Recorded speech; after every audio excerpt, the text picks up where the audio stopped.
are back with a CWE video podcast. It feels like a while since we've been crammed in this room with a bunch of dudes getting a little too close together to talk professional wrestling, as we're fresh off the 7th anniversary tour, which we're going to talk about a little bit. But we have a special guest on the program from Loose Ropes Radio, James Korba. Hi, thanks for inviting me into your... It's like a man cave, I guess, right? Yeah, a little bit. Yeah. Now, are you James Korba or Sean Hartford today? And what's the difference between the two? Well, Sean Hartford, to be honest, was just a made-up... I work with kids, so I can't have my real name on my Facebook because they're bloody geniuses, so... Oh, they'll figure out and then see all my shitty, like, wrestling fucking whatever. Can I swear? Oh, of course. So yeah, it was like a made-up character, but it just turned into, like... my pseudonym, So if they watch you on this podcast, does that mean you're in trouble at work? No, there's some words I can't use, so I won't use them. So you guys can, it's fine. But. Okay, so we shouldn't talk about like your excessive drug use and things of that nature, like completely keep that on the down low. Yeah, keep my cocaine habit on the down low. The odd masturbation habits. Is it a habit though, or is it just something you're doing recreationally? You gotta get it out there, you know? You're in the entertainment world now, you have a podcast. It's not that you like to do it, you have to. It just comes with the territory. It's like going for coffee. Exactly. There has to be some sort of scandal I'm involved in. So, someone called me the king of wrestling, Winnipeg wrestling media, the other day, and I was like, "You need to shut up right now." I thought that was Jordan Garber. Yeah, I was gonna say Jordan Garber would take offense. He might take offense to that. I don't know. Actually, Jordan Garber, I got sent a good screenshot of a conversation he was having on Facebook today that I feel I need to share. Does he know you do that? Oh yeah, he loves it. He loves it. Yeah. Yeah. There's no such thing as bad press. There's some people in Winnipeg that a circle of us like always screenshot and share stuff of, and Jordan Garber's one of them. As long as he has, he gives consent, then. Oh yeah, he loves the fact that he gets to be. Okay. He's over 18. Yeah, he's okay. Jordan Garber. He's like 20. I got a screenshot of a post he made talking about his the way he deals with ladies. Yeah. And Jordan Garber said, like pretty much all I'll do is, if I'm in a different town or city for the night, I will just like hook up with the chick for the night and get her number, nothing more than that. It's not worth more than that. Saves me the drama. Wow. Yeah. He didn't use the term deep dicking this time? No, hard dicking. Or hard dicking. Oh yeah, we brought Jordan Garber on the road to Minneapolis for a road trip, and he talked to us about hard dicking of chicks and giving them good poundings. It was really impressive. He was talking about everything. Is there a bad pounding? From Jordan Garber, maybe, yeah. I don't know. So he might be Winnipeg's true social media. He might be. He's got way more Twitter followers than we do, and he's on like. And a bigger dick, probably. I don't know. That's why it's called the Garber Snake. He pulled it out at the Spike once, did he not? He did. And what was the sell? A gasp, I think. I don't know if it was a gasp or. What about Jay Walker though? Wouldn't he be the social media? He's the social media specialist, or is that kind of a retired gimmick now? I think he still uses that. Isn't there someone in CWE who used that too? Tyler James was using that for a while. Yeah, that was a fair bit. See, I always get Tyler James, which I didn't quite understand because he was a social media specialist, but his promo pictures he'd be wearing like headphones, so you think he'd like a punk rock guy or something. Yeah, well, that was a big trend like the past 2 years, like coming with the Tyson Kidd headphone, like Chase Owens even used it. There's a lot of MMA fighters and stuff where that's their that was the thing, Like, what are they listening to? Was that like hype music? Disturbed. Bob with the Bob? Damage Plan. With the bodies at the floor. Probably something like that. Just on repeat. Bodies, Before we jump into the greatness that is Winnipeg wrestling, and this is going to kind of set the tone because we're going to be talking about some of the experiences like Jordan Garber and Jay Walker and just the glamour that is Winnipeg wrestling and how it's really unfortunate the whole world doesn't get to see what goes on here. No, they don't. I think I travel a lot of places, and every place is solid to its own degree, but Winnipeg really does take the cake for the level of solid that goes on here. Yeah. So we're going to get into a lot of that. Is that the word solid? I think it is. I think it's solid. Yeah. Like I love devotion. Yes, I will say that. But yeah, I've seen so much shit. I don't know if it's as important, but Wrestlemania is right around the corner. Yeah. And that's the big show outside of what we do here in Winnipeg, in the industry. It's the other company. It's the other company. They run a little bit of a bigger venue for the show than we do at Rookies, but nonetheless, It's right around the corner. We're in the home stretch to WrestleMania. What's everybody's thoughts and predictions as we're getting closer to the big show here? Is it living up to the hype? Is there anything you're excited about? Anything you're disappointed about? It's limping along like Dean Ambrose. Is there hype? Like I don't know, man. They don't seem to know what they're doing. No, yeah. And the problem I have is like, if you want Roman Reigns to win, just fucking do it and like stick to it. Because if you're kind of wishy-washy on it, then I'm not going to believe it. So if you're not sold on it, then I'm not sold on it. So, and he's won the title 3 times in less than a year. I thought he only won it the once. No, if he wins it twice, he won in December. Yeah. If he wins it again, it'll be 3 times. Everyone's saying like this is the make or break match for him because it's the culmination of his big angle with Triple H. It's supposed to be his crowning moment. If this doesn't work and it doesn't get over, what happens to Roman Reigns? You know what? They said that last year too against Lesnar, that was the make or break match, and he fucking killed it. I thought that match was totally underrated. He was super great in that. He's awesome in general. Yeah, Like, I think so too. Awesome. And it's just the idea that they want, fans now think they know everything, myself included, and that's why you have a wrestling podcast. Exactly. Coming up on 2 years this week. These Ropes Wrestling. Google it. Is that why you have a wrestling podcast? Yeah, I like to pretend I know what I'm talking Yeah. about. That's why I run a wrestling company. Exactly. Yeah, and people don't like things being forced on them. So it's just, and they're Is that trying. Travis? That's completely non-wrestling related. That was something we're working on. That wasn't part of the tour. That was last Rookie show. The night with Sarah? Yeah, where like she was out for the count kind of thing. Oh yeah. You know. Well, it's not forcing her if she can't say Yeah, that. I guess not really If forced. she's incapacitated. Yeah. Sorry, continue on. It's just some shenanigans that went on with Travis and one of our crew members. Jesus. What you guys are talking about. I just think I have no problems with Roman Reigns. It's like If he can lead the Shield, people still love him. Like the Exactly. Shield was the hottest act in the company. And Yeah. in December, people loved him when he won the title again in Yeah. Philly. Like people were cheering, and then what the fuck they do? They make him win the Rumble in the shittiest way. Like he gets fucked up, and then he comes back and he wins. Like it's too predictable. They're trying to do the Daniel Bryan, but they're having him win all the time. Mm. And then it's like, oh, what do we do? Oh, let's bring the McMahon saga back, and it's like, Does there come a time where they just have to wash their hands of it, or scale him back? WrestleMania is the best time, I would Yeah. think. Yeah. I mean, it's like you're pushing them to the moon, and no one wants to. Well, a majority of people don't want to accept it, but Yeah. it's like, how do you culminate at WrestleMania, Right. and then where do you go from there?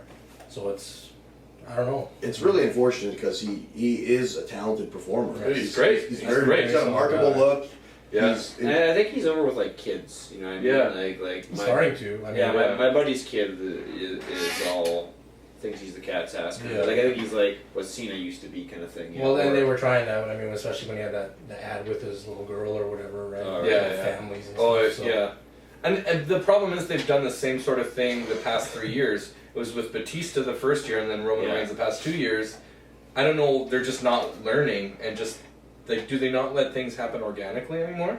Like, the last thing was Daniel Bryan and they had to. They were yeah. forced. Oh yeah. So, I don't know. But that's the thing. He is kind of booked in a way. In theory, he should get over, but because the fans know that, they're Yeah, not letting they it. They're not letting Yeah, it they're not grow. They know. Bro. Internet has ruined wrestling, to It really be honest. has. Like, yeah. for that, I try not to read dirt sheets because I don't want to know. I just want to be surprised that, Shane McMahon had no clue. I don't think anyone did. I think they have to stick to their guns. Like John Cena had the same pressure on him for years, where people were booing the shit out of him. They're like, "Oh, you got to turn him heel. We're sick of seeing him on top." Yeah. But they wrote it out, and Yeah. he was fine. Yeah. He still has some markets that will boo him, but But Yeah. now they he's play still, off that. Yeah. Yeah, So no, I it's think kind in of this day and age, gimmick, you kind of yeah. have to. It sucks because I still believe you need to have a babyface and a heel. Like Yeah. that's wrestling, and if you have too much of a gray area, nobody gets over. Well, and- but there's some characters that are gonna kind of transcend that a little bit. They still stick to their values and what their character is, but they're gonna not necessarily be over in certain markets for that. I think you just gotta ride it out and book accordingly. Like when a Canadian's a heel, they'll have him come on the Titantron at the commercial break and have him be an asshole Yeah. to get some heat. So there's ways around it to do certain things. But I think they should stick it out. And they've invested so much time in them. And if you look at the roster, like how many guys are on that crew that won world titles that are just like non-existent now, like Jack Swagger or Dolph Ziggler, Sheamus, or like all these guys that would win the title, and then 6 months later they're doing jobs on superstars. Yeah. So I don't foresee that being his future. I think he's too over, or he's over enough where they can't do that to him. Where a guy like Jack Swagger didn't necessarily take that brass ring and maintain his spot on top, and that's why he was able to be pushed underneath and kind of get stuck there, where I don't think you could do that with Roman Reigns. I don't think you just put him in the undercard and give him 6-minute matches and have him job in the Fandango. Like, I don't think that's... No. And the thing, too, with was that booking with Triple H, I guess he got pissed off, and he booked himself as a face, like beating the shit out of Roman Reigns. Anytime you do the suck it, that's a babyface thing. It's not a heel thing anymore. Hear that, Chase Owens? Yeah. too cute. Who's not here, by the way? He got heel heat and fanny style, man. Yeah. So, yeah, he can still do the suck it. So. With being on the road the last couple weeks, I just haven't been keeping up to date with what's going on, and You're not missing much. maybe you boys can kind of clue me in and give me your feedback on it, because it has created a lot of talk I've seen on social media. The Undertaker, Shane McMahon, Hell in a Cell. Why? What is the purpose? What is the direction? And You tell me. No one knows. Like it. No one. Is it? Brand split? Yeah, I heard that. Like Brand split? I mean, what else are you, like, the really Raw for? versus WWE. I heard like Raw will be its own thing. Like just Raw? Yeah, like Just like NXT's its own brand, it'll be Raw. yeah. Well, you can have Raw and then SmackDown. I mean, SmackDown with their new TV deal or whatever. Their house shows aren't drawing enough business on their own right now. They did that when they did that in the 2000s. Like house show business was brutal. There was there were SmackDown shows that were drawing like 600-700 people. Yeah. Like it was. Yeah, but they're running two crews anyways. So what's the difference? I guess There's no difference really whether there's a brand split or not. They're still running 2 house show crews. Yeah, because those SmackDown shows had Taker on them, but he didn't do house shows. Didn't do house shows, yeah. So as long as there's They had, as like, long as kinda, the you know, rosters GBL are with somewhat the top balanced, it really doesn't matter. They're doing 2 house show crews right now anyway. So whether there's a brand split or not, it shouldn't affect house shows. Yeah, it's crazy because when you look at the attendance and such, you would think that business is down, but when you look at the stock market reports, like they're bringing in all kinds of money. So they're generating lots of revenue, but it's coming from so many various streams that it's adding up. So it's not necessarily the old model of we got to sell the pay-per-view, like TV they to don't sell have the to do that. pay-per-view, and then the TV also sells the house shows. It's like the house shows are just kind of like, Get the boys some work. yeah, let's keep the guys busy on Yeah, the road. the house show model has been dead for almost 20 years. Yeah, I'm look gonna at say. TNA, right? Yeah, like it. But look at NXT, they're doing that model now, and it's working. But good for them. they're doing like 800 seat venues. They're not That's true. doing like, and the thing is, NXT they let them wrestle. Like they're not trying to tell a story through vignettes. They just fucking. I call it ROH light. It's like indie wrestling light. So like if someone has a NXT is? Yeah, Yeah. because there's so much indie wrestling out there. It's just very condensed, and they bring in the best guys from like indie, and then and then it's like okay, I can indie wrestling, and like Oh, it's their own super indie. We've talked about this many times. yeah. They've taken all your indie darlings, they put them on one channel for $10 a month. You can only see Nakamura now on the WWE Network. You can only see Austin Aries on the WWE Network. You can only see Samoa. So they've made their own. They're monopolizing the independents. But if they're doing a full-time touring schedule with NXT, there's no way those guys are going to be able to work to that style 300 days a year. honestly, yeah. Like you can't. So that's drastically going to change Have it. they, So unless they're being insensitive in the sense that they're just going to let them go out there, break their body, and just start rotating the next indie darling. I don't know if they're doing like the same touring schedule as WWE. I think it's like they're doing a lot of TV tapings. It's a little lighter right now, but if it's Yeah. going to continue to draw and create the buzz it is, you know they're going to push them to their limit. But they're going to have a massive roster. That's the thing, and they have a massive roster right now. So they're just going to keep bringing in guys and then moving guys up to the main roster and then firing people. Like Zack Ryder will be wrestling for CWE next year. You think I'm so? calling it right now. Oh. I think he's gone. What about Zach Mercury? Would you like to see him wrestle for CWE next Like year? he's Zack Ryder? I want to see Zack Mercury wrestle himself. Why? I don't know. That's taking, You know how they say like Shawn Michaels can have a match with a broomstick? that's taking the 2 worst wrestlers on the planet and making them wrestle each other. He's probably the second worst wrestler. Second worst. Yeah. Really? I'm gonna go with Pepito. What? Yeah. No way. Yeah. Pepito's the best. Why is Pepito the best though? Because he attacked Andrew at a show once. Were you there for that? I was front row for that. Please do not forget to tell that story when we get into Okay, the I'll tell the story. I was know not what there happened for it. too. It's a legendary story. I was there. Yeah, I got to get a first-hand account of it, 'cause I've heard many Yeah, no, second-hand that was accounts. right there. And there's just, you can tell when like, and this is, I'll say this before I say anything else. Anyone who puts on a pair of tights and goes to wrestling school and gets in the ring, I have respect for. What if they Automatically. don't go to wrestling school and don't own tights but still wrestle on a wrestling show? Then you have me. Like really, I've been involved in a couple of spots in PCW, and that's what you get. So, and I've probably seen. I'm pretty sure I know what you're talking about. But there's some old Sean Hartford, Mr. Beautiful backyard wrestling tapes floating around. So You should, send us some footage so we can add it to this podcast. the Ringmasters Entertainment ring. Wow, you guys actually rented a ring for it. No, we didn't rent a ring. Do you want to? Can I? Well, anyway, Ringmasters would set up at a certain community center the night before, but the ropes would be extremely loose. Mm-hmm. So we would go in full character. We'd cut promos, like full-on promos. After hours or not know? After hours, yeah. You Like didn't know you were doing this. No, because we knew the guy who ran the community center. He let us in. This is amazing. So apparently it would void the insurance, but so we would go in and we'd film our matches. Like we do editing and everything, and then each show would end with a battle royal of like 5 of us or 4 of us. And we had one where we had a ref, and his name was Victor Benoit.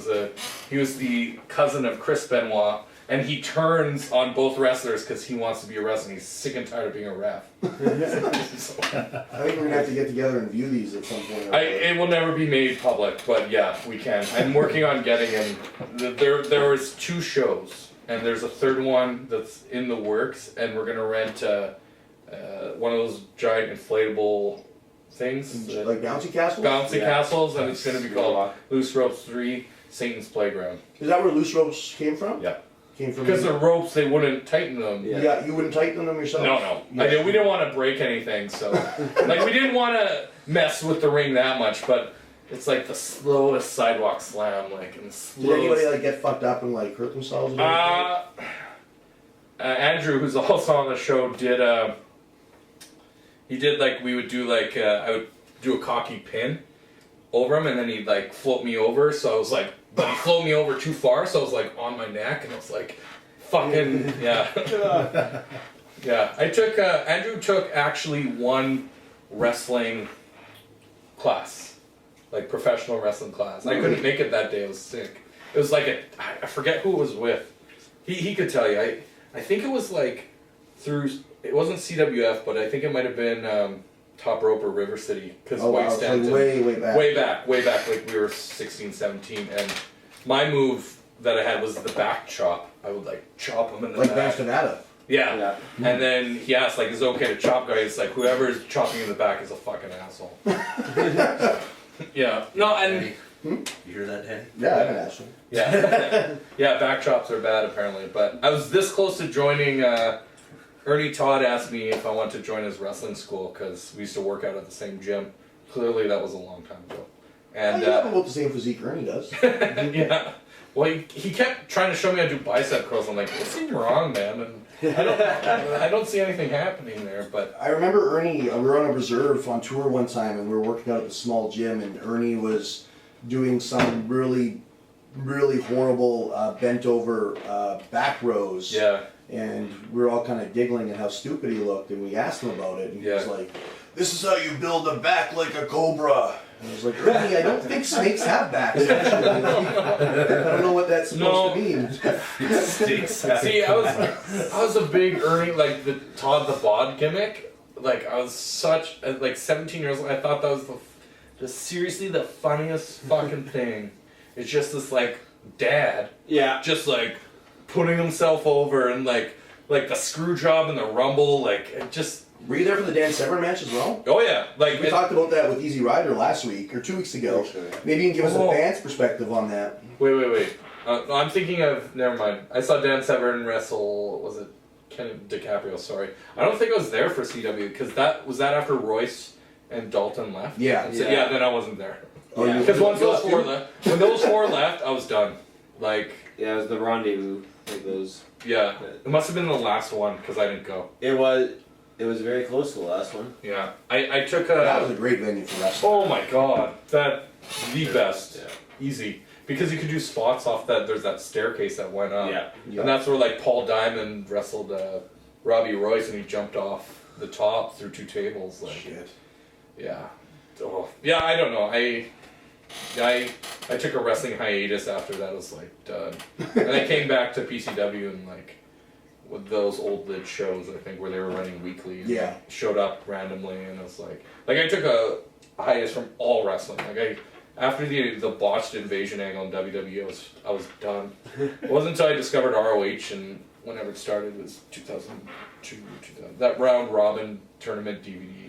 I was like, okay, I still like it. So All right, before we get into your local wrestling history, angle aside, Shane McMahon and The Undertaker, he's excited about the match itself. From just a strictly performance standpoint, is this a match that has interest? So- You know Shane's into something stupid. Yeah, I was gonna say there'll be He's something notorious big. for taking some kind of Yeah, stupid, some big, crazy bump. Crazy bump. But what can Undertaker? Oh, sorry, go. on. as long as they don't go too long, that's my concern. I Yeah. can't watch 25 minutes of them.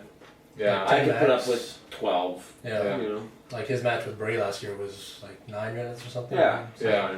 Somewhere around there. I mean, I Taker can't go.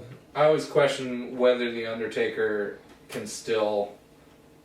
I don't want to say go because he can still do that, but like, is it going to be the same quality? Like, when are we going to see the shit show? And I thought we saw it with the first Triple H match that he had at Mania, and I thought that was terrible. It was just so slow, but then the Hell in a Cell and extra was amazing. Yeah. But and the Bray one was good too. So and the CM Punk. So like he's still got it obviously, but yeah. Is there any other matches on the card that jump out to you? I'm just from like an entertainment standpoint. Lesnar versus Ambrose and that street fight's gonna be entertaining that'll be as fun. all hell. Oh, yeah. Lesnar and Ambrose? Yeah. Yeah, that'll be really good. It'll just be super entertaining, and I hope Ambrose wins with like a schoolboy hooking the The old tights. indie Like, special? package. yeah, and I think that's the only believable way he can win. Oh yeah. Unless he has some crazy ass like, you know, they shoot a segment before and he has the forklift to pin him, Yeah. Yeah. which realistically could He's happen. super over right now. Like, they He gotta is. capitalize on it. I don't know why they don't pull the plug on But they're him. doing this Toronto show. Like maybe that's where they changed what happens. Like maybe Ambrose versus Reigns at Mania would be a much better match because you have that storyline with Right. you know, and he can fucking turn on him even. But with them already promoting Lesnar and Ambrose, though, is like that an option? Hey, it can change because they still have wide. It was supposed to be wide and. Because Roman Reigns won the title shot, right? Like I that know. was the whole gimmick. So he has to That's be in true, the yeah. equation at some point. Yeah. Yeah. What else is on the card? Like this is gonna be AJ Styles' first Rumble. Is he announced in Mania. anything? Mania. Sorry, Mania. No, Yeah. it was rumored to be Kevin Owens and him, but now he has the tag team with Jericho. So Yeah, what's that about? Why two AJ? they had 3 great matches, and they should have just ended it and let AJ move on.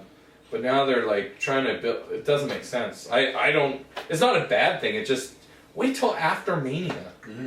Like you can't throw all these storylines at a guy who's super fucking over. Like just let him wrestle singles matches. I don't Why want. did they culminate that angle to WrestleMania? Like that would have been a big. Like that could have been the tiebreaker for the blow off. Yeah, Could've been- Yeah.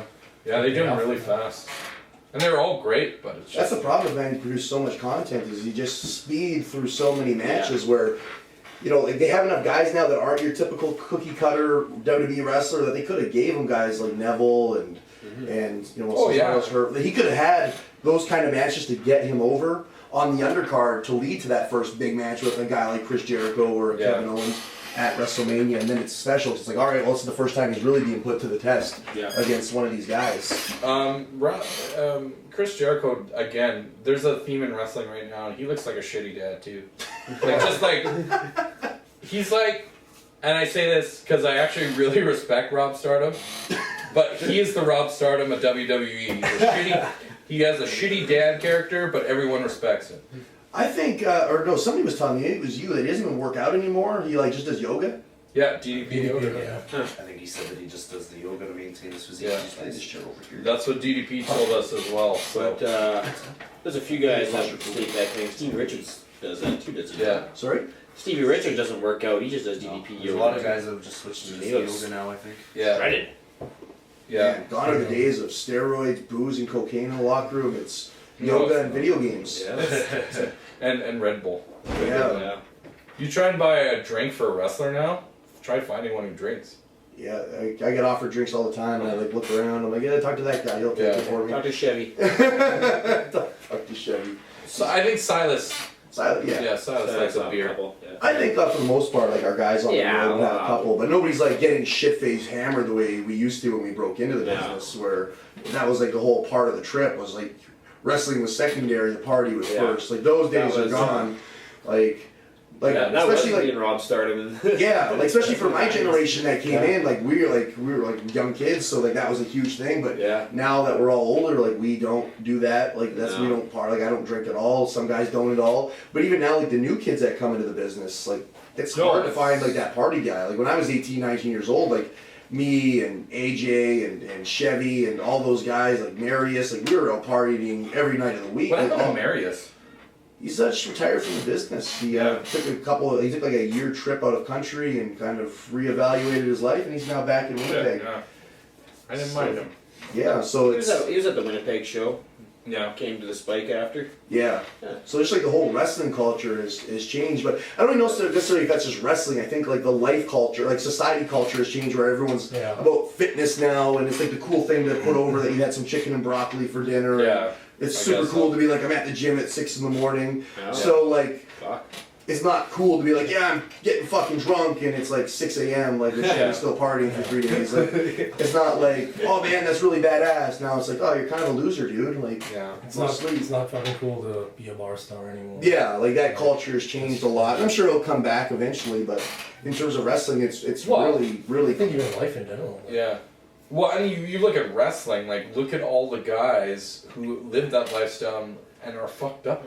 yeah. Like, Messes. they either killed someone, Killed themselves. killed themselves, or are, like Jake the Snake and Scott Hall are, like, the two exceptions where they've, with a lot of help, have kind of, you know, but even Jake the Snake's, like, his hip, he just got a new hip, like, he's messed up, and, like, who wants to start off that way? Right. When you've seen, it's like, why do people still smoke when they know what the fuck happens? Mm-hmm. Like, it's the only, I don't know. Even in WWE, I guess, character-wise, like, there's no one who's like the machismo, like, you know, Yeah. I like to go out and have a good time guy. There's all just, Yeah. everyone's just, Well, it's like all public image and such. You Yeah. don't want to be giving that impression to kids. That's the cool No. thing to do. And No. Impressed by that. It's sad, man. very He's sad. legitimately down about that. Yeah. Wrestling we grew up on is gone. Yeah, it is. It's not there anymore. Before we take our first break, and you were at Fanny Stella, it was our first stop on Yes. the 7th anniversary Yes. tour. Let's get a quick rundown and review from you from a fan's perspective. And Well, I actually did it on the show, but what I loved about it was that you told me that it was kind of like a fundraiser, but I didn't realize it was going to be like the whole town, and it was going to be like And the next town over too. yeah, and it, like Eli must have been there. I don't know. Yeah. And it was like, I thought it was gonna be a family show, which it kind of was, but it was like people buying drinks, and there was that, you know, my friend Nick brought his 3-year-old daughter, and it was their first wrestling show, and there's like guys on the other side like, fucking cool, man. I'm like, I'm trying not, you know, and, Yeah. but I will say that my favorite match of the night was Jason Kincaid versus Chase Owens. That I will say this: the first time I saw it, Jason Kincaid was a few years ago, and I wasn't impressed. Like I didn't get it. Like maybe I didn't get it, but then I saw him this time. I was like, oh shit, okay, there it is. Like Yeah. I just didn't see it the first time. Sure. And that match was sick. And then I love Colt Cabana. Like as having a podcast and a radio show, like he's obviously the #1 guy. And to like see him in his element in like what he loves about indie wrestling. Like that show was indie as fuck. You walk in, it's a fucking bar, and you buy a cheeseburger and a bag of chips for $5. And, like, you know, and everyone's got their merch there, and like, you know, I'm sitting while talking to Colt Cabana while watching wrestling, you know, and it's Yeah. just like you can't do that in any other medium. Your match was great, by the way. I like that. I keep telling you, you have to watch Dirty Work because I think you could take from Travis Cole. Yeah, I'm we were talking serious. off camera and I didn't Serious. realize. I've seen that movie 100 times and it didn't click, but that was Yeah, the yeah. villain's Like, name. the yeah. villain- What's the things- gimmick? He's like this property owner who's trying to change the city. So he like bulldozes old ladies' houses. And he's, like, yeah. he's trying to run like this, builds Opera this houses. opera house, and it's like Norm Macdonald owns a Revenge for Hire business, and he's trying to. It's Shooter McGavin. It's Christopher Yeah. McDonald. Oh, Yeah. So yeah, and it's you have to watch the movie because The last movie Chris Farley was in before he died, too. no, it was Was it? with Matthew Perry. Yeah, not Wagons East, that's John Candy. Almost Heroes. Almost Heroes. That's yeah. right. That was his That's last right, movie. that's But yeah, it's man. But yeah, you got that pretty boy heel thing going. So I like that. But yeah, How does it feel to have somebody tell you had a great match for the first time? Hilarious. That's pretty exciting. Who did you work on that show? ATM. Oh, that's Yeah. right. Oh, yeah, you were. that was a good yeah, match. you I were liked first, it. yeah. Sigmund, I was a bit. Again, I've seen him before, but I didn't. I don't know. When you see a guy for the first time, you don't look for those little things, and you have to see. I need to see a guy wrestle at least twice, because the first time, unless it was Kenny Omega. Kenny Omega was the first time I saw him wrestle. Even when he was super young, I was like, he's not going to be here. I knew that from the get go. But yeah. How was Todd Bullitt for you? When we get into the story, I'll tell you. I remember watching Todd Bullitt wrestled at the first wrestling show I ever saw, ever, and he was like had a Lex Luger type gimmick. Oh. I remember. Wait, he used to be kind of jacked, right? Yeah, he's huge. Yeah. So I mean, the fact he's still wrestling is crazy. And then Ruby hit him, so that was really funny. I punched him Ruby hit him, and she just popped him in the chest. Nice. So yeah. How did the people of Fanny Style, Manitoba react to Dick Blood? Well, they seem to love him. They're probably used to Dick Blood. I don't know. We saw a guy there who had tap out shoes. Wow. Nice. White tap out shoes, and I couldn't heckle because I had a 3-year-old. My friends, Right. I couldn't yell Yeah, stuff. yeah, I was yeah. just trying to explain. I love trying to explain to a kid like why wrestling's good. It's like, hey, watch this. Yeah, and she didn't know what to cheer for, and then she was a big Colt Cabana fan though. So yeah, it was great, and I've never seen any. I've never been to a small town for a show. I think I went to Morris once to see PCW. I don't know if you wrestled on that show, but it was in like at that baseball museum. I think that was Morris. Yeah, and this was even more small town because it was like a fundraiser for the town itself. So Those shows are a lot of Great. fun because it can be hit or miss in the sense that everybody in attendance is probably not a wrestling fan. They're just coming out to do something Yeah. cool and they're Support the hometown. town, yeah. So sometimes you get just some rambunctious wild Oh my crowds that are God. just off the wall because That woman did not like being called a cow by Chase. She got so mad, and her boyfriend was like, "It's just a show. It's not. I mean, it's you're not really a cow. you're not really a cow." She's like, "I'm not a fucking cow." And then she's like, went over to him and punched him. He's like, "Go back to pasture." And it's like, fuck. And she like tried to throw a chair, and they were all throwing beer cans at him, and he's standing there, and he's sucking it. He looks over to me. He's like, "NWO heat, NWO heat." And I'm like, "Oh man, don't." It's just like, because I just yell at heel heat all the time. So Right. I don't know. We're going to take our first Yeah. break so we can plug all the wonderful jazz that is CWE coming up across the country, and then we're going to go back to where it all began. Chalmers, that's where it began for me too. Infamous Chalmers. Chalmers Community Club. I think So- everyone in local wrestling it probably began there. Yeah. Yeah. So we're gonna go back to the very beginning and talk your wrestling journey. Boogies. Boogies. No, not boogies. Bumpers. Bumpers. Bumpers bar. Yeah. Is there smoke machines? I don't know. Pretty girls? I got a K-Man bro a story for you. Stripper in the Okay. ring. Yeah. Well, get those Yeah. stories ready. We are I going to got be so many. right back.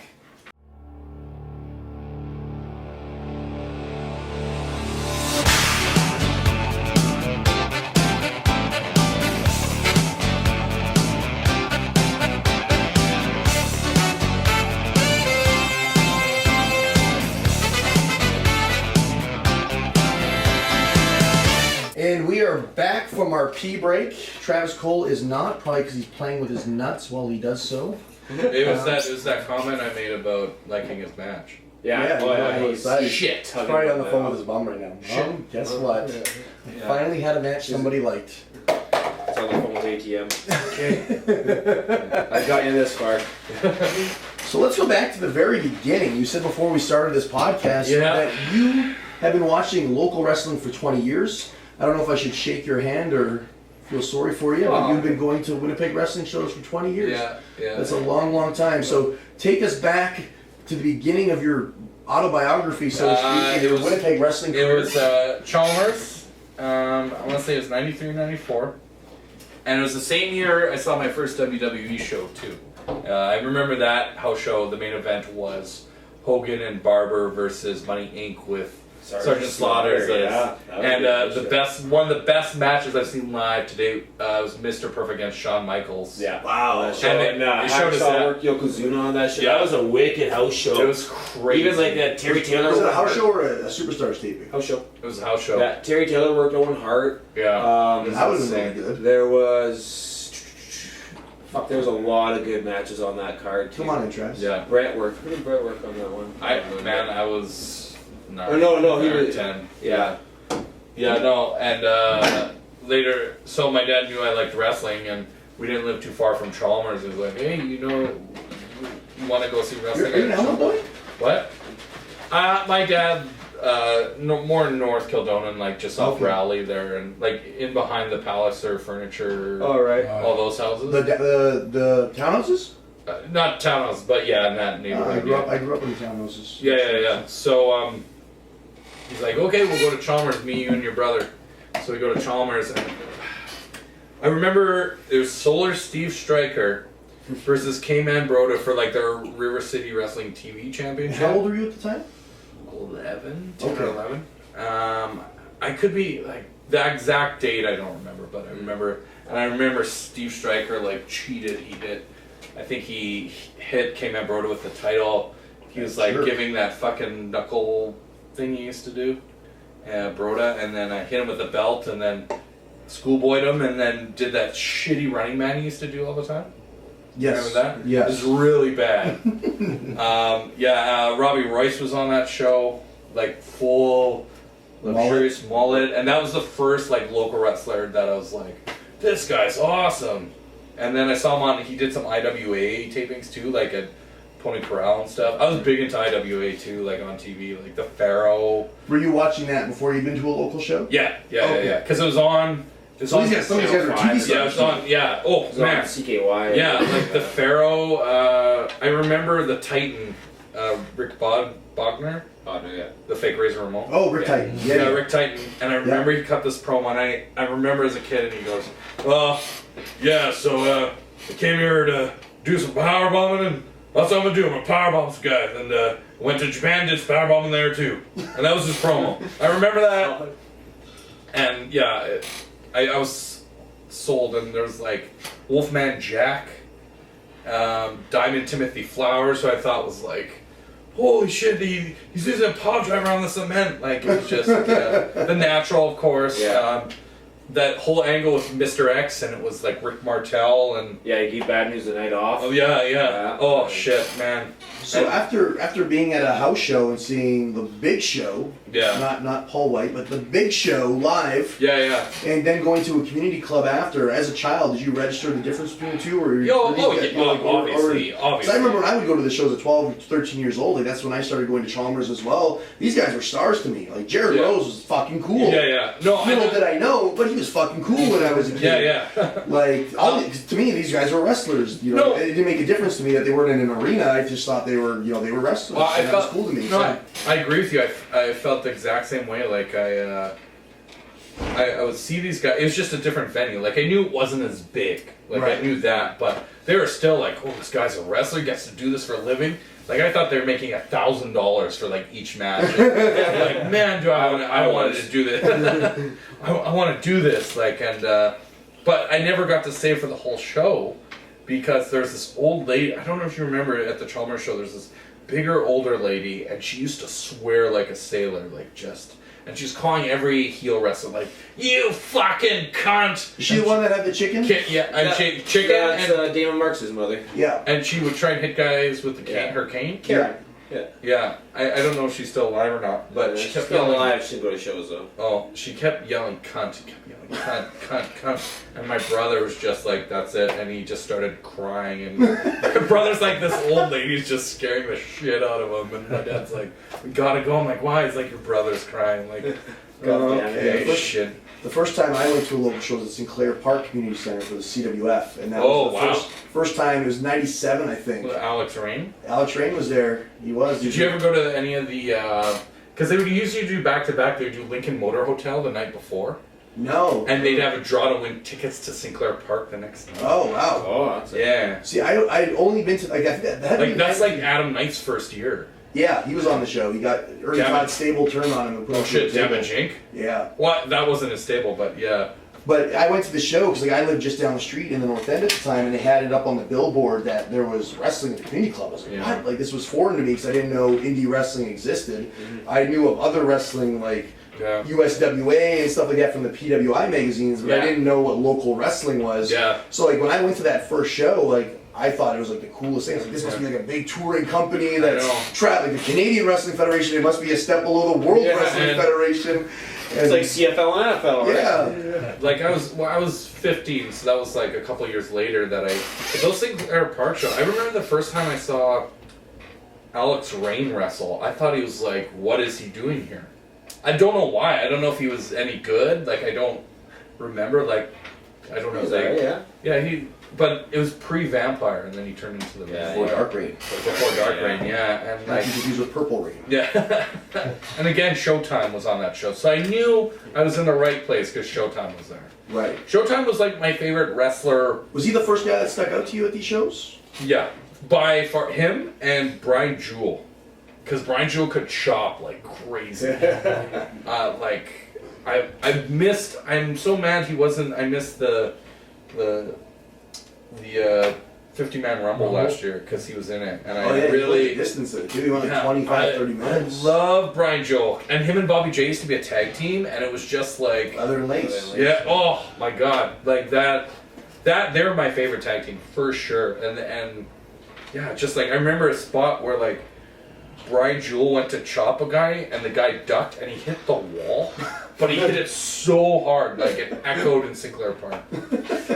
So you never went to Lincoln Motor? No, I was just a kid then. Oh, okay, My so- dad was probably drunk there. 'Cause that's where he Well- spent his Friday nights. Well, what they would do at intermission, you get with your admission, you get a chili and a bun. At the Lincoln. Yeah. So you were old enough to go to those Lincoln shows? They're all ages on Friday nights. At the Lincoln Motor Hotel? Yeah. Oh, really? They're all ages, yeah. Oh, wow, okay. Yeah, no, like in a bun. That's yeah, Sit back yeah. down, Travis. That's a hell of a Yeah. Travis is just hanging out in the corner. Yeah. Being strange. But yeah, that was the first like that. Like I went a couple shows at Chalmers, and then I didn't go until I was like 15 when I would go with Andrew. Actually, I've known Andrew like over almost 20 years, so Okay. we used to go. What was your first local show? Do you remember? No. Did you ever come to, like, 'cause I remember, like, I started going to Chalmers, like, when we were in junior high. I don't know if you ever came with me to any of those, though. I'm sure I went to a Chalmers one. I remember a St. Clair Park one. Yeah. But That date wise or time wise, I remember when Buddy Weiser was security at CWF, like when he was. He was a fan at the show. He was a fan, yeah, and he Yeah. would stand. In the he was- front row. Yeah, or he would 14, stand, 15 or he would years old, stand at like the back corner of Sinclair Park and stand like this. And I remember like that's where I was developing my heckling at wrestlers chops. So I remember, like, heels would make him cry sometimes. But anyway, I told him like I was yelling at a wrestler. I'm like, even you fat boy, and he's like, you want to fucking go? And he's like standing. I'm like, holy shit! I was joking, but that guy scares the shit out of me. He still does. So something we're going to talk a lot about that we were sharing before the record button was hit was like bad local wrestling, because bad wrestling's awesome. Bad wrestling is almost as good as the best wrestling in the world. What was your first experiences with bad wrestling going to local wrestling shows? Like, was there anybody that stuck out right away where you're like, well, this is fucking horrible? Because there had to be some, especially in the mid-90s. Like, there were some really shitty guys Oh in my it. god. It wasn't until I got to know him, and I say this now because I respect the shit out of him and like the shit he did before, like when I was a kid. But when I first saw K-Man Broda, I didn't get it. I thought he was like, what the hell is this? But he was strictly a family wrestler, and I was 15, like Attitude Era, like angsty. It's like, Right. who the fuck does this guy think he is? He's biting that guy's ass. Like, get the fuck out of here. And it wasn't until I actually met him and then kind of appreciated it. But yeah, I was like, seriously. And that's the thing, like, and that, I still, the family shows, like that style of wrestling, I'm still not really sold on. I get why it happens. It probably makes a lot of money. Like, a lot of people come out to it. But I don't know if it makes a lot of money. No, well, money. It makes money. How about that? But then it wasn't until I saw him wrestle and kind of, you know, saw he knew what he was doing that I became a fan. And then meeting him and dealing with him, which is a whole other thing. Like, dealing with him was the greatest. Yeah. Because we used to, Andrew and I worked at Little Caesars Pizza, so K-Man Broda was always like, you know, you don't have to necessarily pay money for tickets. I'm like, hey, K-Man Broda, come on. But we would barely give him 2 pizzas for like tickets, and like wrestling tickets, like CWF. So we'd go to all those rendezvous shows for free, like all of them, because then all the bumper show we'd get in for free because he's like, oh, you get me a pizza? I'm like, yup, next time you come in. We would hook him up with pizza, and he would just. So I don't think I ever paid for a CWF show ever. That's awesome. Now they're out of business, so. Now they're out of business. We always say that we put CWF out of business. So, like, just based on, because Ernie had that like meltdown where he was bad mouthing fans on like the Moondog board. Or Oh yeah, boards, and that's a whole other segment. that's a whole other thing. But yeah, to go back to how we were talking about it, you thought the wrestlers made thousands of dollars and oh such. yeah, That was like back then, like community club wrestling, and this ties into the message board stuff. Like, would be such a war over all the stuff. like that was $40. going- Yeah, and then you Yeah. think about it, and you like wrestling tickets were like anywhere from $3 to $5. Yeah. So even if a gate, well, you know, you drew 200 people, which they usually didn't. No. Those At Sinclair most. Park shows though were the Saturday ones, where it'd be like the monthly. Yeah. There were a lot of people at those. Oh yeah, those ones were good. The all cage one at Chalmers, we got that. But when you, no, I didn't see that one.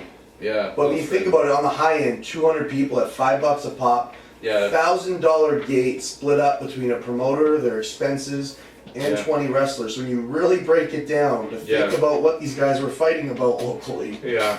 I remember I never really put it into perspective, because when you're like breaking into the business and you're doing those small community club shows, you're not doing it to make money. You're just getting experience, and you love to wrestle. But I didn't really think about how pathetic it was, like what people were fighting over, until I had a girl once bring that up to me. She's like, "How do you guys even make money?" There was like 100 people there, like at $5, and she started like doing the math as a fan, and I was like, "Oh yeah, that's That's the thing. You really do it because you love it. yeah." She's trying to like be this big shot wrestler, and she's like, "Yeah, you're probably getting paid $10, 15 maybe." You bring up like shitty wrestlers. This is a question I have. You love wrestling, but you're shitty. When do you like? Do you guys give constructive criticism, or are you just full on like if a guy's really terrible? Oh yeah, there's a lot of guys that I try to help. Yeah. Like, I try to get guys better because I take pride in the business. Yeah. So I try to help guys, but there's some guys that are so helpless that you can sit them down every day and hammer it in their head. They're not going to get any better. So it's unfortunate. Like, so many guys get pushed through such minimal training and then pushed because they can sell tickets or things of that nature that they think they know what they're doing well before they do. So they're kind of hard to break that mold of. And there's no consequence. So a guy can be shitty, and if I stop booking him, there's another promoter that will. Not just now, but anytime. You know, at one time when I started running CWE, there's 8 different companies going. So if I'm not going to use them, somebody else will. So there's never like a consequence to get better. So some guys, like, they think they know what they're doing, like, which boggles my mind, because like when I started wrestling when I was 15, I hadn't completed training yet. I just had a little bit of training before shows. Yeah. And I knew my matches were horrible. Like, I'd watch them back and be like, this is bad. Like, I knew it wasn't what I was watching on television. So I don't know how people don't have that click in their head. Like, I don't know how they can watch themselves and be like, this is fucking great.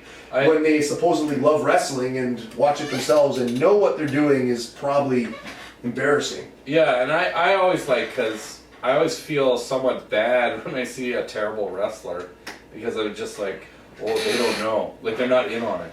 No. And as a fan, like, from being entertained standpoint, like, you can tell when someone sucks. And, like, I've learned to take actual bumps. Like, I've actually, no, like, seriously, like, I took, in university. Not bumps of cocaine though, right, No, brother? no, I don't, no bumps? skiing, no. In university, there's a course that was offered, and it was stage combat. And it was literally the same thing as taking a wrestling bump. You would learn your hands would absorb the impact, right? So I know that much. But I, like, flip bumps too, like, the same thing. But, like, you can tell, just as a fan, like, I can tell when someone hasn't been trained. Because they look like, that's how I would do it. Like, if I'm sitting there and, like, they look like me, what's going on? See, like, I'll take a guy with minimal talent who's open to constructive criticism, and even if they don't have the physical capabilities to learn, if they at least try to apply it. But there's so many guys that you can talk to them forever. It's just they don't try. It's just in one year out the other, and those guys are fucking. Those guys drive me insane. And a lot of wrestlers too, I find that like you and I have talked. I love bad wrestling. I would cheer terrible wrestlers because I love that. I love that idea of like there's a wrestler, and I'll use his name. I've used it so many. The Business, John Falcon. I don't know if you ever saw him wrestle. Once or twice. He was a Lance Storm Academy graduate. He was the. Do you know The Business? He's actually a journalist now, apparently. So he probably don't give a shit. But the journalist, John Falcon. the journalist, but he was the worst wrestler. Just didn't fucking seem to get it. I heard he was horribly stiff too from the guys that. Yeah, that's what I heard too. And like he had ill-fitting like pleather pants, and he looked like a really dilapidated Edge. And he was my favorite wrestler for the longest time because it was like, and then Broda because like Broda was like so old. Like, you know what the best thing about K-Man Broda is? He looks older than his dad. He's a lot older. Like, he looks a lot older than he actually is. Yeah, even back in like the early 2000s when he looked like he was 70, he was like 40. I know. 16 years ago. Yeah, I remember that too. Yeah, he looked like he was. You ever been part of the Broda Pump? No. He does it in Battle Royals, where he would get thrown out and then go into the front row. No. Yeah, I was always the plant for the Broda Bump. When he was introduced as one half of the Old Bucks with the Todd Bullet Club this last Friday, he went up on the first rope to try to do a suck it, and he tripped and he fell over the top rope and fell to the floor, which was pretty amazing. So I imagine it was something similar to that. Yeah, it was it's the Broda Bump. He would just like fall. He's really good at that. But like, are we talking about bad wrestlers still? No, well, sort of. Because it's all like we were talking about Winnipeg wrestling. Winnipeg. So you were there for the CWF. So were you still watching? What the fuck is on my hand? Were you still watching when the whole explosion happened in Winnipeg wrestling, where 1999 Wayne Stanton started River City Wrestling and went to war with the CWF? TRCW. Were you there for all of that? I was there for I was there from the CWF thing. So I like. At 15, it's not, you can't go to everything. And there were, like, it was Top Rope, I think, and River City at the same time. River City sold to Top Rope. That's it. Oh, no, sorry. River City sold to the CWF, and nobody wanted to work with Ernie because he's a dickhead. Yeah. And then they went sprung up out of it, I was from the CWF thing, so I was still not knowledgeable until all that politicking. I just like going to the Rendezvous in Sinclair Park. So did you go to any of those early River City shows? Did you know they existed? I knew they existed, but I just didn't. You were like loyal to the CWF? No, I was just like one wrestling show's enough. Like, I loved it, but I was still big into WWE, right? Like, that was. And ECW was coming up. It's like, why leave my house when I can watch these ECW tapes I somehow acquired? You know, or like, I had a date or something like, and that was still where like wrestling wasn't cool yet. So it's still like, if you're into wrestling, it's like, you're a fucking loser. It wasn't You know, That hasn't changed. We're all yeah. We're sitting in a small room talking wrestling. I know you never We're reveal losers. It's you cool. like wrestling right off the bat. It's got to be a slow build, Yeah. and then you give them what we like. It's like having a weird porn fetish. It's like you want to keep it on the down low for the first little bit until you got them hooked. You give them what is called, and this you'll take this the wrong way because you tend to do that. It's called the raw test. The what? Sorry. The raw test, The raw test. where they sit through an episode with raw. And my girlfriend, we've been together 5 years, and she leaves over and she goes, "Which one is the heel and which one is the baby face?" And I was like, "Okay, this is great. You passed the raw test." Like that, she was actually trying and not like you're a fucking loser. I used to like when I was younger. I used to like when girls liked wrestling. It's like, oh cool, they can come to my shows and yada yada. Now I don't want them to like wrestling. No. Stay far away from wrestling. Let's go do things that are not wrestling. Yeah. Because I have to deal with enough wrestlers and wrestling people. Yeah. So like I need a separation from that world sometimes. Yeah. So it's good. Like I have a question. So you were was it that local stuff that made you want to get into wrestling, or? I always wanted to get into wrestling. So it was 1999 when River City started. Wayne ran a commercial for his wrestling school during a WCW Saturday Night rerun on CKY. So I wrote down the number and I called Wayne at like midnight when my parents went to bed. Yeah. I was 12 years old. So Did you have to call him through the Winnipeg Sun wrestling talk thing? No, he had his home phone number on there. So I assumed I'd be called. Like I think I called so late. 'Cause A, I needed my parents to be asleep because they'd kill me if I was calling. Yeah. And B, I thought nobody would answer. It's like, oh, That'd maybe be this is a office kid. phone, yeah. But here's Wayne answering and talking to 12-year-old boys at midnight.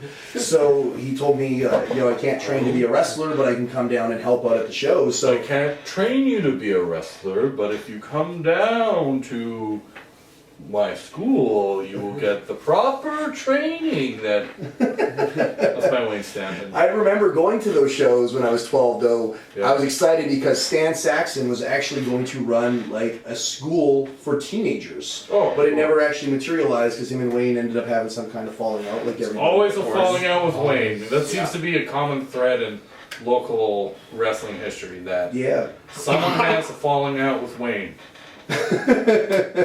Someone has a falling out with Ernie Todd.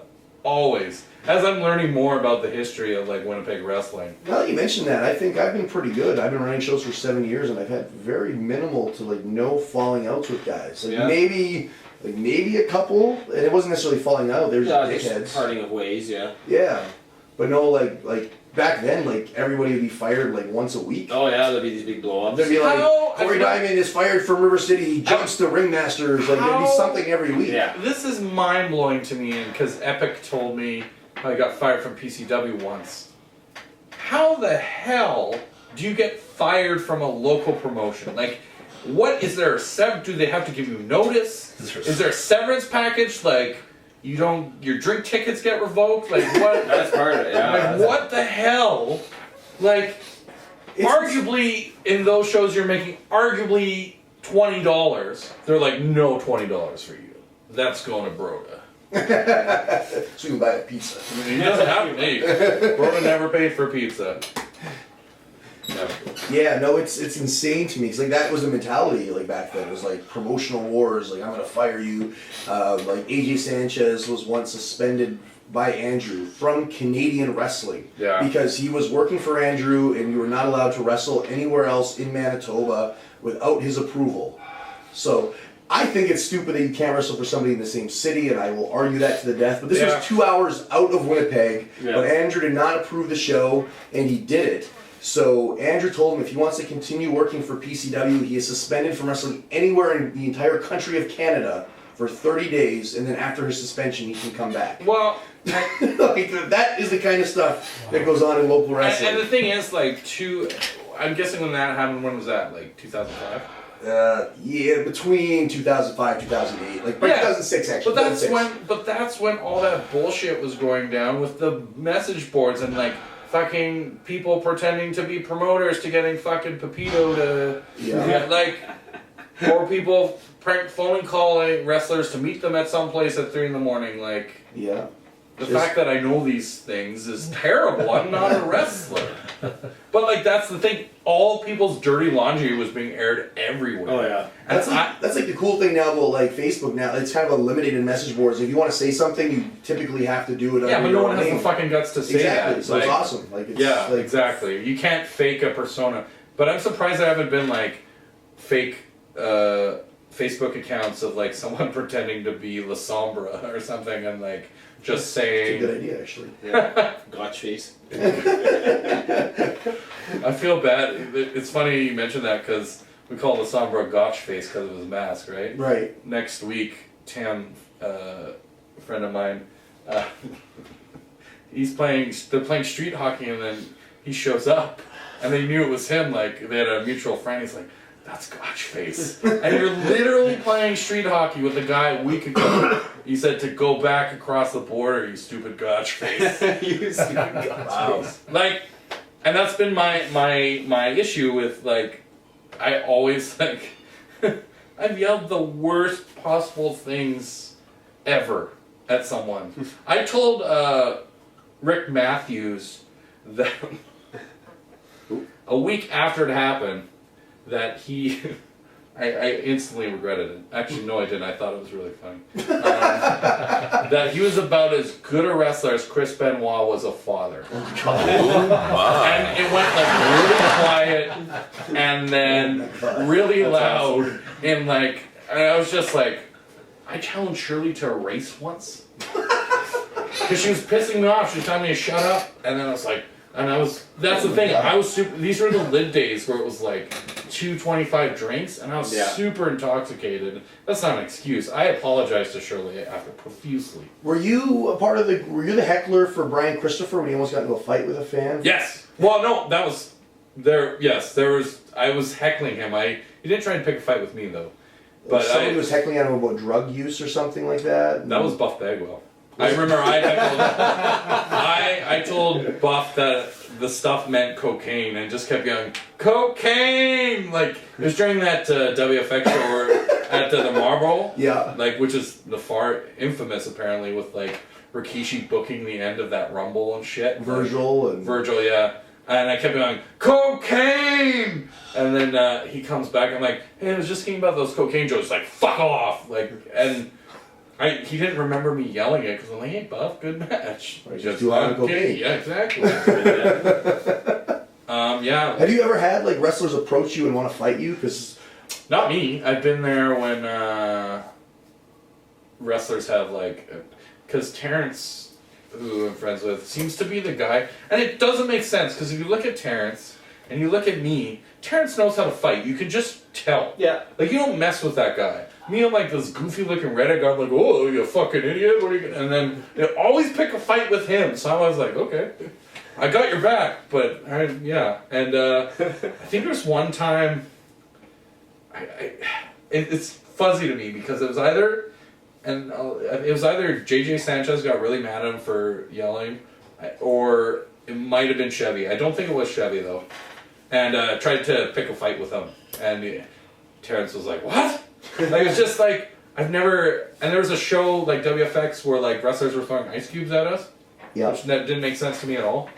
So... It used to just boggle my mind to hear the amount of talk that would happen in the dressing room amongst the wrestlers about what was said about them on message boards. Like, you guys are... Oh, yeah. There's a wrestler, and we never found out who started it was like an anti-wrestling, Winnipeg wrestling blog, and he would like review shows, but then he would say, "This fan fucking sucks." And he said that he hoped that Terrence and I died of AIDS. Oh, man. And I didn't understand. I'm like, I don't remember. Who are you? Like, why don't you say who you are? And that's the problem with that era. That was the thing of the message boards. Like, they would be, and then someone told us it was like, it was Chevy at one point, and someone told us it was Dirks, and someone said it was you. Like, I just don't understand, like, if you, like... I pay money. Like, I pay... And I'm not yelling things at you, the person. I'm not yelling at, like... Right, it's a part of the show. Part of the show, exactly. I'm yelling at your wrestler, that your character... Like, I've yelled the worst possible shit to Rob Stardom. He should kill himself if he believed what I was saying to him. No, he eats it up though. Because he's a bad guy and he's a professional. He knows, yeah. So he knows, right? And I've yelled the worst stuff at him. But he doesn't, I've seen 2 wrestlers just get really affected by it. And I don't want to say it was Sanchez. It was JJ, but I'm pretty sure it was. And we got to him. And when you get to wrestler, that's even better. Yeah. Oh, yeah, that's mission accomplished. Yeah, they don't know what they're doing, and it's like... And then the argument is that, well, you're making the show about themselves. And my argument is like, well, generally that happens when the wrestling's really shitty.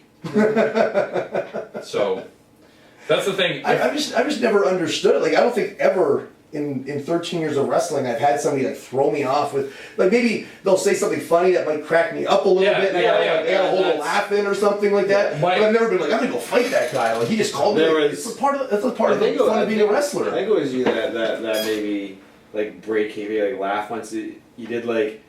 It was a Home Alone reference. It was like, Kevin, look what you did, you little jerk, or something like that. It's like, oh, fuck off, Kind that was probably during the dog food match. It might have been, it might have been one of those shows. Yeah. I just like think in my mind, like you're ever. I've laughed. Most of these guys are not going to, but on the chance you ever made it somewhere and you're in the public eye, like you're gonna be ridiculed a lot worse. To a higher degree. Like you have to have a tough skin, not just because of not because of just the shit you're gonna hear, like people yelling at you, but just the politics and bullshit you're gonna man, I can't. You have to have the toughest skin in the world for wrestling, probably more so than any other industry. You have to. I'm pretty sure, like now, even if I heckle, I come up after some like great match, man. Like you had me into it. Like I believe in that.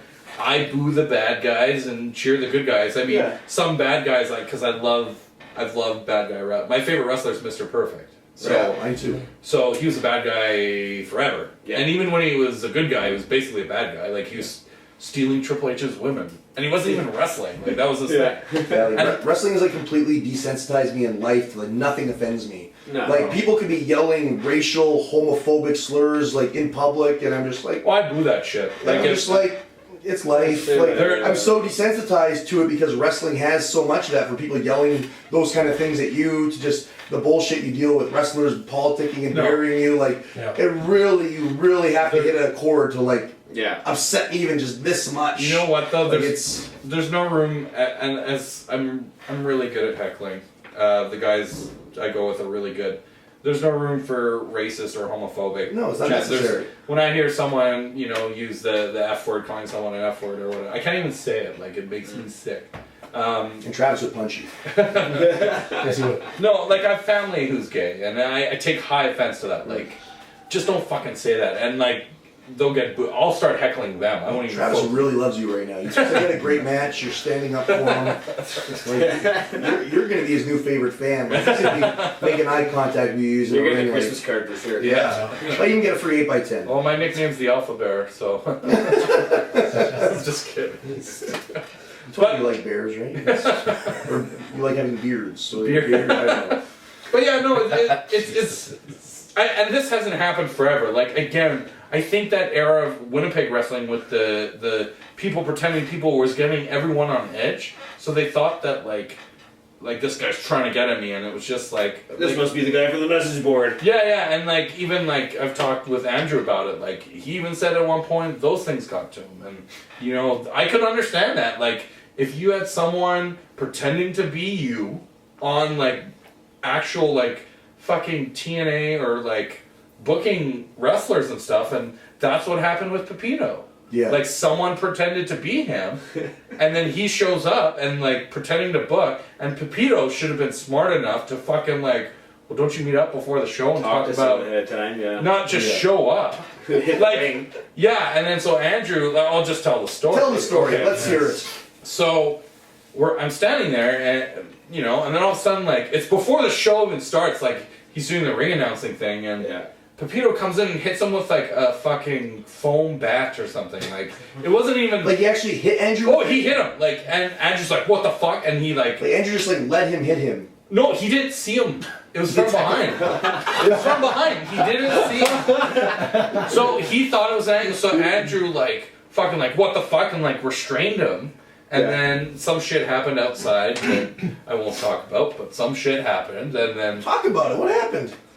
someone got knocked out. They knocked him out. Well, he got punched, and then God. he instantly, like, Andrew's a good guy. He found out what happened, and then they've mended it up and stuff. Yeah. But like, it was like because a certain individual hasn't been proven, but a certain who is known for doing pranks. That could be anybody. It's one specific guy. Who is like admitted, like we've had him on the show, and Mike David, I'm not just say it was rumored. It was rumored, allegedly. I'll use the word allegedly, but it was rumored that it was Davidson who did it, and that was the rumor for the longest time. And the fact that like us as fans knew all this bullshit was going on because we were part of the message board too. Like you could see all that shit. I used to think it was so bizarre though, like if fans would go on the message board and they'd review shows, like that's a thing for fans to do. Go It's ahead, culture of yeah. wrestling. Yeah. I remember like guys like Andrew specifically would go on and like argue with fans about like their reviews of shows, Yeah. and I was like, you Yeah. have the right to do it. Just like Go ahead. we have the right to sit here and critique WWE. Like people are passionate enough to put their money down and talk about your show after. That's a win. Like- You're never gonna please anybody, so if anything, just take the note and be like, all right, well maybe that didn't get over, or that wasn't good, but to be like, this is why it was actually good, and you just don't know any better. Well, Yeah. you know It's like, what come though? on, that's You know silly what to though? me. And like I can't speak for him, but to defend him, like everyone was fucking doing that. Like fucking. I've never once publicly been like, fan, you're wrong about that show. It was actually awesome. Okay, I would okay. say, hey, I thought it was good. I'm sorry you Okay, didn't. but this was before like, or it was like right at the beginning of CWE. But fucking Stanton was like openly bad mouthing PCW. Oh, he's the worst. Him and Shane Madison were like openly bad mouthing on that the first like local radio. I don't know why he still doesn't have it, like on Blog Talk Radio. I just don't think anybody's really giving him the time of day to do it anymore. Because it was But- just that. It was for the purpose of shit disturbing. Yeah. It wasn't for the benefit of like, let's create controversy to draw money. It was, let's create controversy just to piss people off. Yeah, but And that was his whole deal. But the issue that backfires because you put on a show. I'm not gonna fucking support you because No. you're Being bad mouthing yeah. someone. Like, I'm not gonna lie, I'm like a PCW guy. Been like, and it's been because I've been watching them for so long, and like I go to your shows, but like, you know, and I just never understood why you would openly try and badmouth fans, and Right. that doesn't make sense. No. Ernie Todd did that. Wayne Stanton apologized to me because he would like make fun of us on his fucking radio thing, and I never listened to it, so I didn't know. So whatever, yeah. And then he came up to me at like it was actually at the Pitbull Kerry Brown Memorial Show. And he's like, I apologize for my actions, and Yeah. I was like, what actions? Pathetic. Like what? I didn't know. And he's like, oh, well, I was speaking ill of the fans of peace. I'm like, why would you do that? And why would you tell me? I just thought it was bizarre. Like fans, everybody's gonna like something different. Like, Sure. I remember when we first started running shows, you guys loved Bobby Fox. I'm like, Bobby Fox is the shit. He's like, I like Gordy as a person, but he was an awful wrestler. And you guys love Bobby Fox. And I was like, I don't get it. You know but why? Hey, if you guys love Bobby Fox, that's great. Bobby Fox is a good dude. He's a great dude. And you know, and I was just into what Bobby Fox was doing. Same with Bobby Sharp. Right? Same with Bobby J. Maybe I'm a Bobby Mark. I don't know. You know, like, what you guys like? I was like, I don't get it, but hey, it's great you like Yeah. him. Huh? You're like, Yeah. what? I don't know why you guys like that guy. He's horrible. Yeah, Like, I don't, like, you know, you like who you like. If you like who you exactly. don't. Like, And that's the thing. And you don't see it now. Like you don't see wrestlers. I think most of them. I've never seen a wrestler like snap out of. That's a lie. Andy. I've seen ATM snap on a guy recently. a fan. Oh yeah. Recently, well, there's two. Steve Carino almost punched out a fan at PCW. Oh, I was there for that actually. I've Yeah, never seen because, that. well, he called his wife a whore, Ooh. and they'd been married like just a week, Yeah. and he got kicked out. But same guy made some comment of where ATM worked, like outside of wrestling. Oh, Was that one of your yeah. shows? I remember that and he now went that you in- mentioned it. Yeah. I think it was that. Well, maybe you shouldn't post pictures of you and your name tag on your Instagram. Yeah, but that the big K word. Yeah, he Yeah. was breaking like the big K. I'm not a wrestler. I can't say it. So I feel that's not a word I can use. I can use heel and face. I think I'm okay, but gimmick. I can't really. Yeah. I love that. It's such a though. fine line though now. Like I understand that you don't want to be taking, you don't want to be insulting people personally and Yeah. trying to make personal attacks, but you can't use that argument. I'm not saying Rob's completely in the wrong here, but you can't be like, this guy's yelling at me for, yelling out my shoot job at me when you have your account as Anderson Tyson Moore and you're posting pictures of you at work with your cell phone name tag, what you're doing. You're inviting people into your life when you're doing Sure. that. So you can't dictate to them what the line is when you're crossing it yourself. You have to be very distinct. Like there's some wrestlers that it's strictly their wrestling profile, and that's what it is. Like I have a different approach where I try to personally connect with people and let them into my life a little bit, and that's a part of why I've been successful. But that's, if you don't want that, you don't put it out there. No, It's that's true. It's not like he just bumped into Rob at a store and was like, "Oh, hey, you're the guy that sells cell phones." I think there's probably other stuff that he yelled, but that was the one that was the yeah. Yeah. The one that But stuck in his paw, I used to make jokes about him working at Best Buy all the time. Like, I don't know why he didn't get mad at me, but like, I've also yelled terrible things at ATM because his name is ATM. Like, the only ATM I know are two things: a bank machine and a sexual act that I've only witnessed on video. All right, we've only got a few minutes left here. We're gonna have to get you back because we haven't even started talking this. Man, we're at the surface. We're gonna have to get you back again. I'm really enjoying this conversation. Well, every time you come on our show, it's just like I can talk about all that shit, and I don't remember it all because I've literally probably been to 1,000 local shows. Yeah, Wow. like we just kind of cut off like Yeah. in-depth talk like in the early 2000s. We got like another 15 years to cover. Yeah. So we're gonna kind of spit it at me as quick as you can. I want your top 5 favorite wrestling moments in a positive sense. Like, fuck, this is Positive. Like the 5 great moments in Winnipeg wrestling. You're like, wow, that was fucking great. There's a lot of great That wrestling. made a As much as we lasting joke about the bad impression, wrestling, yeah. there's a lot of incredible wrestling. There's that been, happens man, here. and the bad wrestling is also good wrestling. Yeah, For it's, sure. it's a different genre. It Yeah, is. It's like You're so being good. entertained, It's but like you're being a horror, it's like entertained in a they're different. being horror films and spoof horror films. For a long time, New Brand was my favorite wrestling Oh, it's federation the in the best. city. I miss it. Because it was just out of fun. Like, it was terrible, but like the families were there and stuff. Is it a terrible thing? But like the Pepito, my 5th one, if I'm gonna go on the list, Pepito falling, getting thrown out of the ring at New Brand because it was on a stage, right? And then him bouncing off and then falling onto the floor. I That was lost the craziest I lost thing. a lot of tears like watching that video. That was over and one over. of It's my- on YouTube still. Was it, Is it? Buddy Weiser who? Billy Blaze. Oh, it's Billy Blaze, yeah. I was in that battle royal and I didn't see it happen. I just heard the thud. Yeah. But it was time for Pepito to go, and Billy Blaze just picked him up and threw him out. And there was like a 6-foot drop from the ring was on a stage, and then there was a 6-foot drop to the floor, which was cement like this. Oh. Just press landed, and you just heard. Yeah, it was like, but he bounced. He Man. like bounced from the stage to the floor. Oh, that's right. Yeah. Yeah, And he blew his shoulder out. Yeah, he's lucky it was only a He was out of work for like 6 months after that. He couldn't work. Oh wow. I remember like Mike Davidson was there and wasn't even booked, but did an impromptu promo at the end of the night, putting Pepito over for Yeah. his heroics. Larry Zbyszko loves the Great Pepito, by the way. Yeah. That's one of his favorite wrestlers. Nice. He's not a terrible wrestler. I exaggerate, but like just not for me. Okay, so Pepito's one of your greatest moments. I thought that might fall under one of your 5 like funny like shitty wrestling. But it's also moments. the greatest. But it is one of yeah. the greatest things. Showtime, elbowing Paul Diamond. The first one. The second one was crazier because it was higher. But the first time I ever saw it was at the St. Boniface College where he elbow dropped Paul Diamond through 2 tables. Oh, I didn't see that. Oh my god. And in the same breath, matches with Team Impact versus Assisted Suicide at CWF, those TLC matches they did. Insane. Kenny Omega.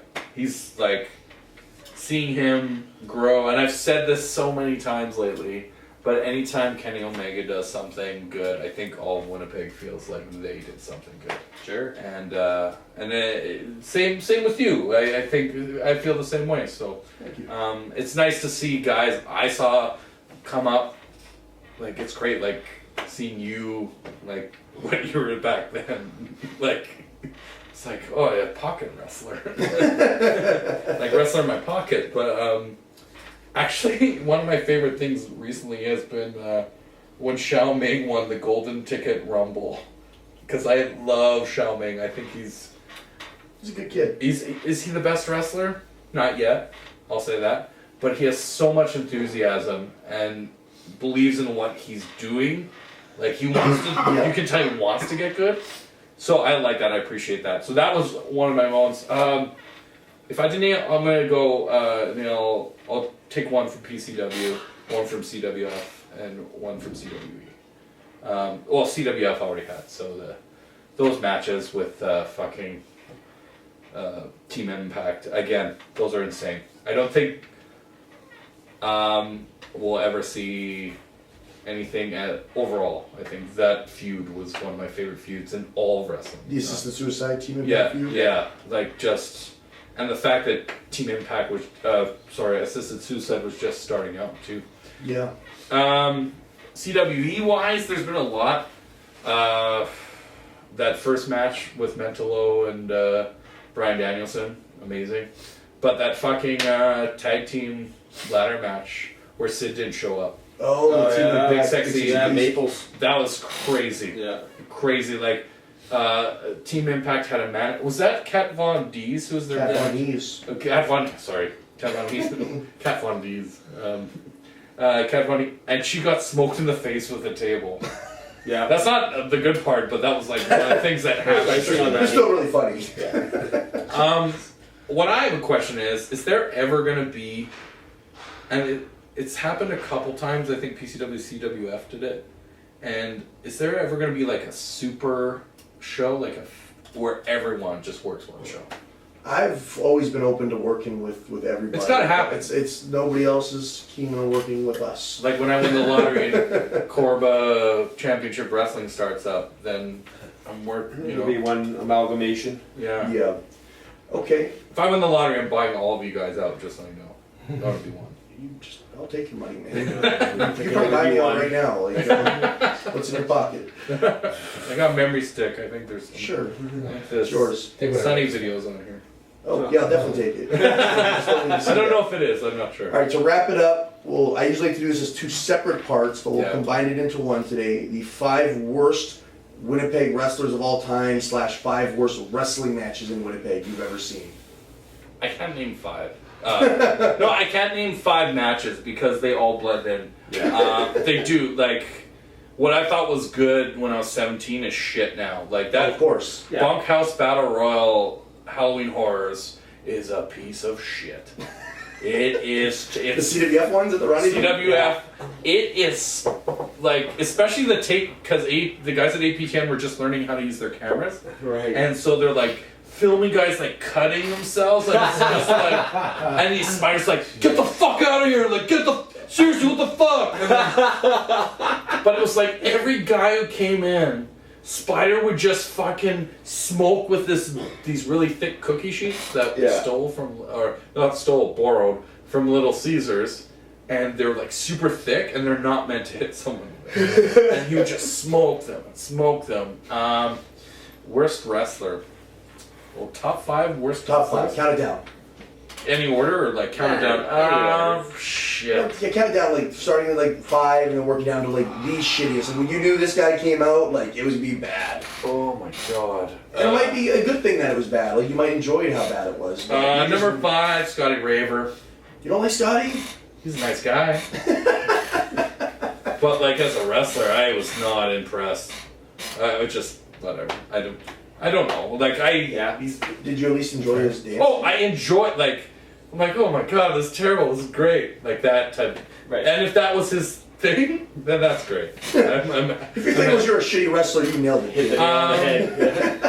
I'll say it. I don't know him personally, but I always thought Brian Rich was terrible. Like I just didn't. It didn't. He defied real physics, but he also didn't defied wrestling physics. Like, and the match he had with when Paul Arcidi dropped him on the floor. Is that the one at WFX Studios where the ambulance was called? I don't know. I thought it was your show. Yeah, but we did one show at the studio. Yeah, I never went to any of those studio shows. We talked to Paul Arcidi on the show, and he actually said there's 3 different incidences where Because he press gets wobbly. Yeah, he gets scared yeah, when he he told gets us up that, there. I didn't like it, yeah. Does it make you feel bad saying that Brian Rich is on that list when many people compare Travis Cole to Brian Rich? Does that hurt your feelings? He's like a young Brian Rich. Yeah. Have Yeah, you is seen Brian Rich? Is Brian Rich older than you? I don't know. I think he is. He's I like think he older. is. Not only in the business, but in life. Yeah, Ryan Rich But is it's just 30 like now, yeah. one of those guys who like so much right now. you see an evolution and like getting it, and I just never thought he got it. I could be totally missing the point. And No, you're right. he He didn't. seems like a really nice guy. I don't know him. It's like when you see a shitty Winnipeg band, and you're like, oh, awesome dudes, but Well, it's his personal life aside. It's just Yeah. as a Yeah. performer. number Like three. I hate Ben Stiller. Like I won't watch something Yeah. with Ben Stiller in it. Like I'm sure he's great to some people, but for Yeah, me, it's yeah. bad. Number three, also one of my favorites, but still one of the shitty, the Tulip. Nice. Like, It's a throwback. as a kid, I was like, what the fuck? Like, I put him with, like, K-Man Broda at the Yeah. time. And, Definitely. I'm gonna put K-Man Broda on that list, too. Like, how does that guy, like, he's respected, and I get it that he body slammed Chris Jericho, but, like, it's, I don't know. I love him, too. Like, he's one of my favorite wrestlers, too, but he's also, I lost count. Where was I? You have 2 more. Business John Falcon. Okay. One of the worst wrestlers I've ever seen. From a Lance Storm, like, actually trained. Yeah. Like, that made no sense to me. Like, So is Travis. oh, were you? Whose class were you in? You're You're not. what you were, right? What class were you in? I don't remember. Oh, There was no one notable in it. oh. Okay. There's nobody notable in that class. Yeah, yeah. It'll remain that way. I just don't care anymore. Okay. I'm just beating the life out of him. And also too, he wants me to react. So. Yeah, and He doesn't know how to sell. We're working on the it. number one worst wrestler ever. Whew, that's a tough one. Because there's so many. There's so many that I've seen really early, and then, like I said about Jason Kincaid, I thought he wasn't that great the first time I saw him, and then he sold me. So I always need two matches to really. But Mark Merrick, great, like putting on shows when he put on shows. One of the worst matches I've ever seen was he had a battle royale at Garden City Mall. And it was like an hour and a half, or it felt like that. And Adam Knight had to come in and like throw guys out like to get it going. It was the worst thing I've ever seen. And I had issue with Mark Merrick, like how he kind of ended the whole run there with the wheelie show, and kind of it looked really shitty, like Right. him like bailing on the show and then going to Cuba right after. Like that looked really fucking I'm surprised you shitty. didn't throw Rob Stardom on your list. Like, you hate Rob Stardom. Yeah, I hate him, but I love yelling at him, so. There's He no gets Rob- he gets his own category of stuff I like to yell. Yeah, like there's no. I'm surprised there's no Rob Stardom. There's no. I could have had Buddy You know? Weiser on there too. He Yeah, was, Buddy Weiser. You didn't like Zach Mercury normally hits that list for some guys. Yeah, but Sidney Manson. I forgot about him. Like there's some Sure. guys I don't remember. Max are- Messenger. Oh my god. Yeah, I don't know. Like there's some guys that are so bad I just block them out.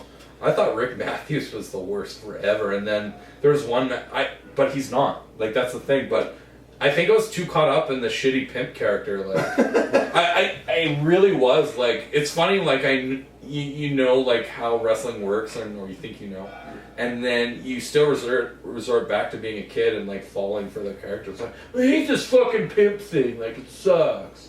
And it's like, oh wait a minute. And then I saw that match he had with what's his name? Canadian Destroyer. P.D. Williams, and that was amazing. Mm-hmm. And that totally sold me on him. What about Lord Wolfstein? Yeah. I mean, I've seen Cole that. Cabana loved him. He actually used him in his match on Friday night. Oh, really? He would ask for Lord Wolfstein's approval because Lord Wolfstein was standing at the door in his Warlock gear, just watching it as a fan. Just like Sub-Zero. And he kind of like sold him like, whoa, who's this guy? And got all the attention to Lord Wolfstein. And when he would do something for approval, he would then go to Lord Wolfstein and ask if it was good enough. And he would like slowly like give him a thumbs up and like a nod. Like, Oh, yeah, okay. that was good. Well, see, the thing is, like, all these guys, they went through training or looked to have gone through training. I don't know. Like, but I don't know if Lord Wolfstein did. No, Yeah. he's But- a warlock. He just gave warlock. himself that power. Yeah. I just Merrick. He never had any character or like, you know. He's a weird dude. Like, he broke in the same time I did. And when I first started in Are you 2003, kidding? He was been around since 2003. And he used to tell people back then that he was trained by Lance Storm and Chris Jericho.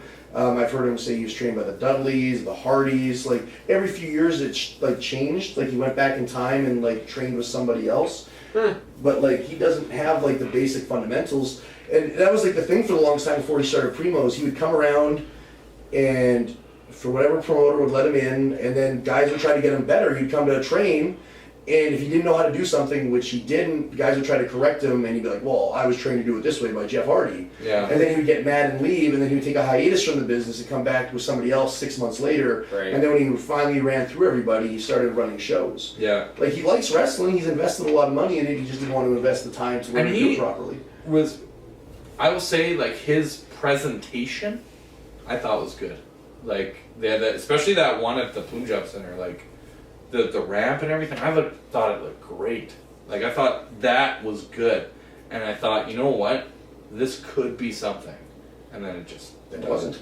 Then it wasn't. Sign off with Loose Ropes Radio. Where can they see you before we can get you back on the program to talk more about it? Well, yeah, LRW. We're on Sunday nights, 11 p.m.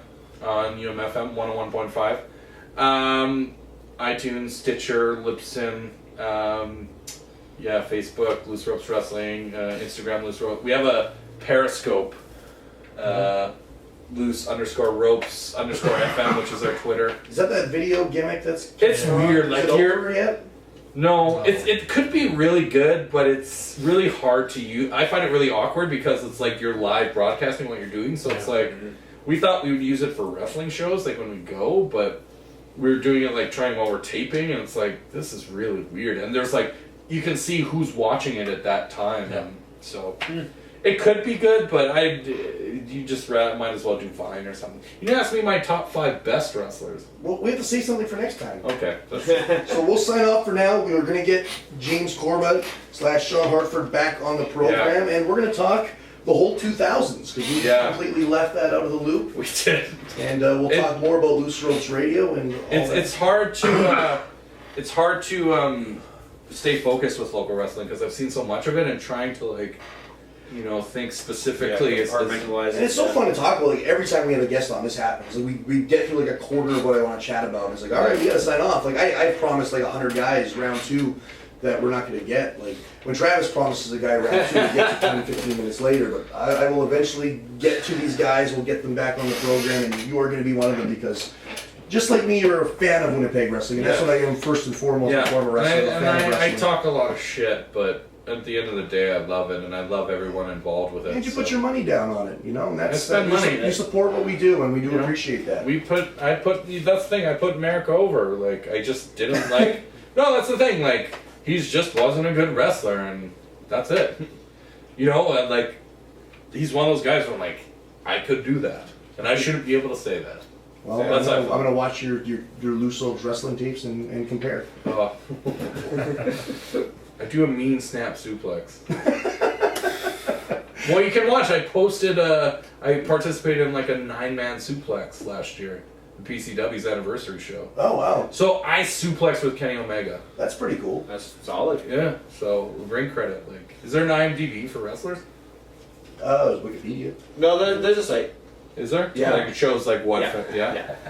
That'd be great. All right. Well, that's going to Thanks for do having it. me. Yeah. We will be back.